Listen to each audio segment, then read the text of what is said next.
할렐루야. 1호선 저녁기도에 오신 여러분들을 주님의 이름으로 환영하고 축복합니다. 참으로 감사한 것은 새벽도 또 이 저녁도 기도의 자리로 나오는 것이 쉽지만은 않지만 하나님의 은혜 가운데서 하나님이 인도해 주셨기 때문에 이 자리에 나온 것이라고 저는 믿고요. 또한 이 시간이 헛된 시간이 되지 않은 줄로 저는 믿습니다. 새벽과 저녁 가운데 우리들이 말씀과 기도로 충만해져서 우리들이 더욱더 주님 닮아가는 교회, 주님을 닮아가서 또 아름다운 사역의 열매들을 맺어가는 그런 교회로 준비되어지는 그런 기간이 되기를 간절히 소원하겠습니다. 우리 같이 이 시간에 찬양으로 먼저 하나님께 영광 돌리도록 하겠는데요, 마음이 상한 자를 고치시는 주님, 우리 같이 찬양하도록 하겠습니다.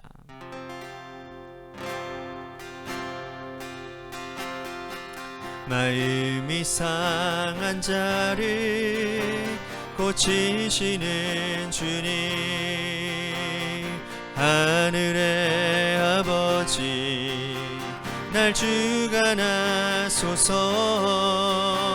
주의 길로 인도하사 자유케 하소서. 새 일을 행하사 부흥케 하소서. 의에 줄이고 목이 마르니 성령의 기름 부소서. 의에 줄이고 목이 마르니 내 잔을 채워 주소서. 성령으로 채우사, 성령으로 채우사 주보게 하소서.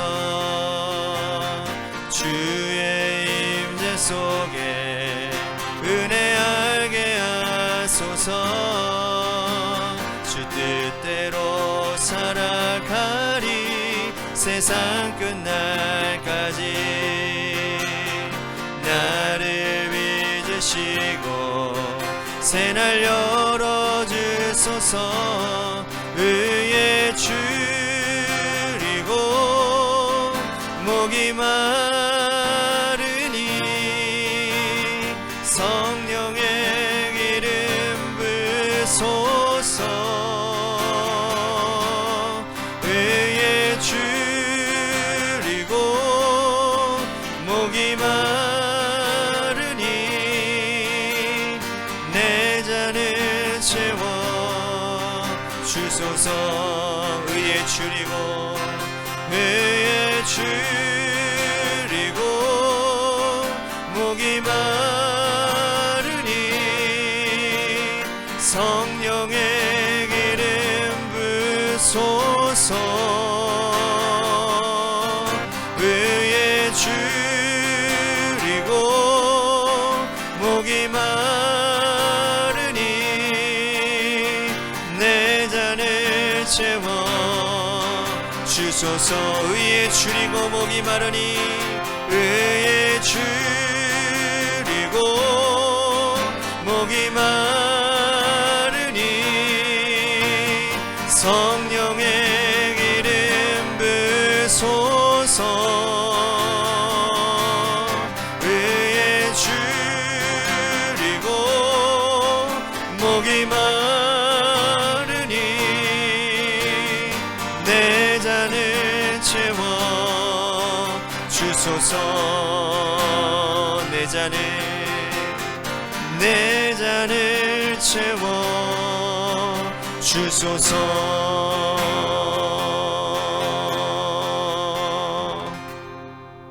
기도합니다.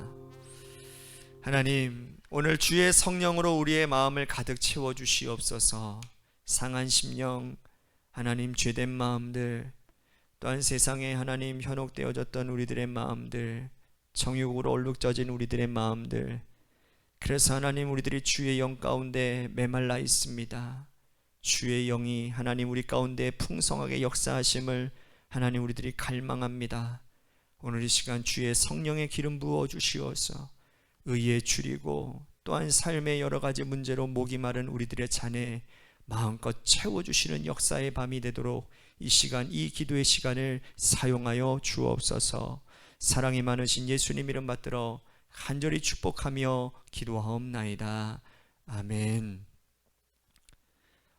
오늘 이 저녁 시간에 하나님이 우리에게 주신 말씀 보도록 합니다.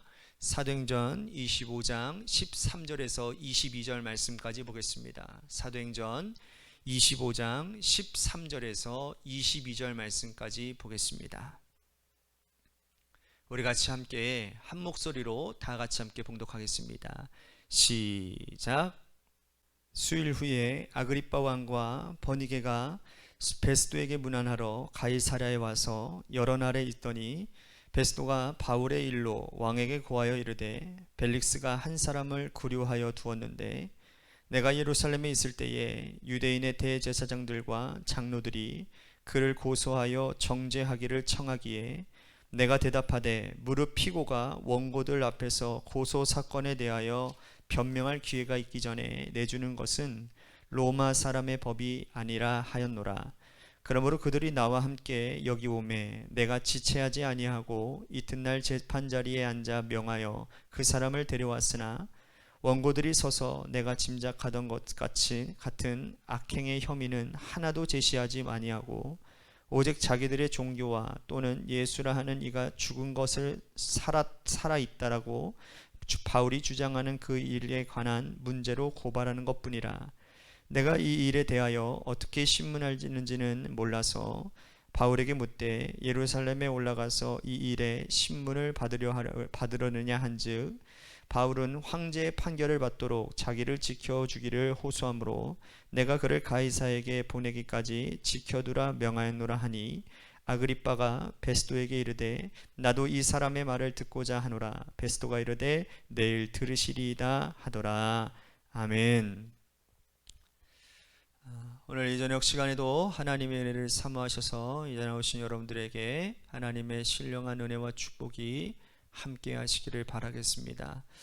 오늘 본문 말씀은 하나님의 사람이 지녀야 될 모습을 잘 보여주고 있습니다. 성도는 항상 젖이나 먹는 어린아이 상태에 있어서는 안 됩니다. 성도는 하나님의 아들에 대한 믿음과 지식에서 하나가 될 때까지 곧 그리스도의 충만한 분량까지 자라야 되는 겁니다. 그럴 때 성도는 진정한 하나님의 사람으로서의 모습을 지닐 수 있는 것입니다. 오늘 본문 말씀을 통해 그리스도의 충만한 분량까지 성장한 성도의 모습이 어떠한 것인지 그것을 살펴봄으로써 우리 각자가 얼마나 더 성장해야 될 것인지에 대해서 생각해보는 귀한 시간이 되었으면 좋겠습니다. 먼저 바울은 권세 있는 통치자들 앞에 있으면서도 결코 비굴한 자세를 취하지 않습니다. 그리고 고수자들이 혐의를 발견할 수 없을 정도로 그는 도덕을 초월한 삶을 살고 있었습니다. 사무엘상 12장 1절 이하에 보면 사무엘도 역시 바울과 마찬가지로 자기의 삶에 있어서 백성들로부터 비난받을 것이 없는 사람이었다라고 얘기를 합니다. 바울도 그렇고 사무엘도 그렇고 이 두 사람의 삶은 율법적 기준에 의해 판단될 수 있는 것이 결코 아니었다라는 거예요. 총독 플리니가 로마 황제에게 초대 기독교인들에 대한 보고한 서신 중에서 그는 기독교인들이 로마법을 잘 지키고 있었다라고 실토를 합니다. 여러분, 기독교인은요 세상의 법뿐만 아니라 율법을 초월한 삶을 살 수 있는 존재입니다. 왜 그런지 아십니까? 성도는 자신의 수양으로 도덕적 인간이 되는 게 아니에요. 오직 성령의 능력에 의해서 하나님의 법칙을 따라 도덕적 인간 이상이 되기 때문이라는 겁니다. 성경의 위대한 인물들은 율법을 지키기 위해 노력하면서 산 것이 아니라 율법 그 이상을 실천한 사람들이었습니다. 사무엘이 백성들 앞에서 자신이 아무에게도 토색하거나 구박하지 않았다고 말하는 것은 성령의 능력을 따라 살았음을 증명하는 것이죠. 성도가 참으로 하나님의 성령에 의해 사로잡혀 있으면 도덕적인 문제로 결코 고민하지 않습니다. 그럼에도 불구하고 성도들 중에는 자신의 그런 도덕적 결함으로 인해서 고민하는 분들이 생각외로 많이 있다라는 거예요. 그리고 그러한 고민을 하다가 자포자기하여 세상과 하나님을 동시에 섬기며 대충 살아갑니다. 이러한 사람들에게는 예수 믿는 것이 무엇보다 무거운 짐으로 여겨질 수밖에 없다라는 거예요. 성령을 받아 하나님의 원리를 따르면 해결될 일을 스스로 지려고 하다 보니 괴로운 짐만 되고 만다라는 것이죠. 또 하나, 바울은 가이사 황제에게 호소했습니다. 이 호소가 자기를 고소한 사람들, 곧 자기 동족들을 가이사의 재판서까지 데려가기 위함이라고는 생각되지 않습니다. 바울은 로마에서 전도하고 싶어 했으며 또한 전도의 효율성을 높이기 위해 로마 황제에게 전도할 생각을 가지고 있었다라는 겁니다. 그는 어떠한 상황이라도 전도를 위한 기회로 이용하던 사람이었으므로 로마 황제에게 전도할 수 있는 기회를 놓칠 리가 없었습니다. 이 말은 바울이 예수의 이름을 전하는데 모든 여건을 이용했다라는 의미이고, 동시에 그의 모든 삶이 예수님을 자랑하는 일에 할애되었다라는 것입니다. 이와 반대로 성령의 능력을 체험하지 못한 성도는 조그마한 어려움만 만나도 하나님을 원망합니다. 그리고 상황 탓합니다. 본인은 문제 없는데 무조건 상황이 문제라는 거예요. 근데 그것을 잘 들여다보면 결정적인 것은 자기에게 문제가 있는 것이거든요. 근데 우리는 그것을 바라보지 못합니다. 왜 못합니까? 성령의 조명하심을 받지 못하기 때문에 그런 거죠. 이처럼 원망이 가득 찬 삶은 여러분 이스라엘 백성들에게만 국한되어진 게 아니라 하나님의 큰 능력과 기적을 직접 목격한 그들이 하나님을 원망한 것은 성령께서 그들 가운데 역사하시지 않는 증거라는 겁니다. 오늘날 그런 사람들이 있습니다. 하나님의 놀라운 역사를 목격하면 하나님을 찬양하고 경외합니다. 하지만 지극히 일시적입니다. 그런 것 같습니다. 눈앞에 보이는 어떤 것에 집중하는 성도들은 그런 것들이 없어지면 신앙이 금방 죽습니다. 왜 그러냐? 눈에 보이는 어떠한 것이 그들의 신앙을 좌우하기 때문인 것입니다. 그러나 우리들이 주님은 나의 최고봉을 통해서 우리들이 끊임없이 경험하는 것이 무엇입니까? 우리의 진짜 믿음은, 우리의 진짜 신앙은 뭡니까? 하나님과 나의 1대1의 하나님과의 관계 가운데서 우리의 믿음이 결정되어지고 우리의 믿음 생활, 우리들의 신앙, 우리의 헌신이 결정되어진다는 겁니다. 하나님과의 관계가 무너지니 여러분 하나님을 신뢰할 수 있겠습니까? 아니요. 하나님 절대로 신뢰하지 못합니다. 하나님을 향한 확신과 신뢰가 없기 때문에 일시적인, 그러니까 상황이 바뀌어지면, 여건만 바뀌어지면 늘 상황 때문에 불평하고, 이것 때문에 안 됐다고, 저것 때문에 안 됐다고. 결정적인 건 본인이 하나님과의 관계에서 무너진 것은 모르고 말입니다. 여러분, 하나님께 나 자신을 전적으로 맡기지 않는 이상 성령님은 우리를 통해서 역사하지 못할 것입니다. 사랑하는 성도 여러분, 오늘 그래서 우리들이 이 시간에 성령님께 우리 교회를 맡기는 것이고 또한 연약한 나를 주님께 맡기는 것입니다. 우리가 내일 새벽에도 우리들이 살펴보겠지만 우리의 모든 짐을 우리가 짊어질 수 없습니다.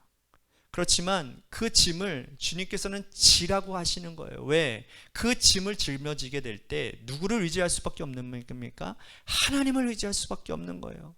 하나님이 지게 하시는 짐을요, 내가 지고 지는 거예요. 그런데 놀랍게도 그 짐을 주님께 맡기면 주님이 그 짐을 같이 짊어주신다라는 겁니다. 여기에 은혜가 있는 거예요. 여기에 놀라운 신비가 있는 것입니다. 사랑하는 성도 여러분, 성령에 사로잡혀 성숙해가는 성도는요, 예수 믿는 것이 세상에서 가장 즐겁고 예수 믿어서 예수님 하나님의 영광을 나타내는 일들이 행복하다라는 것을 깨닫게 됩니다. 간절히 바라옵기는 이 자리에 함께 예배하며, 아니 우리 모든 관악교회 성도들이 이러한 자리까지 나아가게 되기를 저는 간절히 바라겠습니다. 그러기 위해서는 우리는 뭐 해야 되는 겁니까? 기도해야 되는 겁니다. 기도해야 하는 겁니다. 딴 거 여러분 다른 일도 해야 되겠지만 최우선이 되어야 되는 건 뭐냐? 기도입니다. 기도하지 아니하고 어떻게 여러분 하나님의 일들을 감당할 수 있겠습니까? 기도하지 않는데 어떻게 성령님의 역사를 바라며, 기도하지 않는데 어떻게 교회가 회복되어지지 않겠습니까? 기도밖에 없습니다. 기도밖에 없습니다. 그래도 감사한 것은 3분, 4분, 5분, 6분이 또한 새벽에 한 11분 정도가 함께 모여서 기도할 수 있으니 저에게는 얼마나 큰 기대가 되는지 모릅니다. 하나님께서 그 조그마한 기도 하나하나를 모으셔서 그 기도로 준비된 한 사람 한 사람들을 통하여서 성령의 메인 한 사람들을 통하여서 주님의 일들을 이뤄가시는 교회가 될 줄로 저는 믿습니다. 그런 교회가 되기를 원하고요.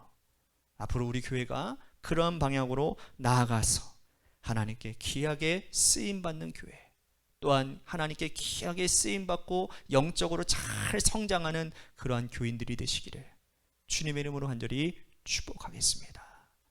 우리 같이 오늘 말씀을 생각하며 기도합시다. 하나님, 내가 주의 성령에 매여 주님과의 관계 가운데서 하나님 친밀한 관계를 맺고 그 주님이 부어주시는 은혜와 주님이 주시는 감동으로 하나님 내 삶의 자리 가운데서 감동 주시는 그 일들을 하나하나씩 순종하며 나아감으로 인하여 믿음 좋은 사람, 또한 믿음이 충만한 교회 공동체가 되도록 하나님 인도해 주시옵소서라고 우리 같이 오늘 말씀을 생각하면서 나 자신을 위해서 기도합시다. 마지막으로 여러분들의 삶의 자리와 여러분들의 자녀들을 위해서 기도하시다가 돌아가시기를 바랍니다. 우리 같이 이 시간에 간절히 하나님 앞에 기도하며 나아가겠습니다. 기도하시겠습니다.